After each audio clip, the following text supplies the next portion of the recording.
राज्यासाठी 3 नवीन वंदे भारत गिफ्ट, महाराष्ट्रासाठी 3 नवीन वंदे भारत एक्सप्रेस. पंतप्रधानांनी हिरवा झेंडा दाखवला. नागपूर ते सिकिंद्राबाद वंदे भारत, पुणे ते हुबळी वंदे भारत, कोल्हापूर ते पुणे वंदे भारत. राज्यातील प्रवाशांचा गतिमान प्रवास, प्रवाशांची मागणी पूर्ण.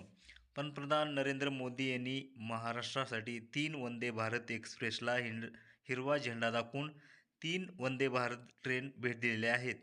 सध्या छत्रपती शिवाजी महाराज टर्मिनस येथून शिर्डी, सोलापूर, मडगाव, जालना, नागपूर, बिलासपूर, इंदोर, गांधीनगर, अहमदाबाद अशा 8 वंदे भारत एक्सप्रेस धावतात. आजपासून पुणे ते कोल्हापूर अशी वंदे भारत एक्सप्रेस, तसेच पुणे ते हुबळी आणि नागपूर ते सिकिंद्राबाद अशा 3 वंदे भारत एक्सप्रेस सुरू केलेल्या आहेत. यामुळे प्रवाशांना गतिमान प्रवास करता येणार आहे. राज्यातील प्रवाशांची मागणी महायुती सरकारने पूर्ण केलेली आहे.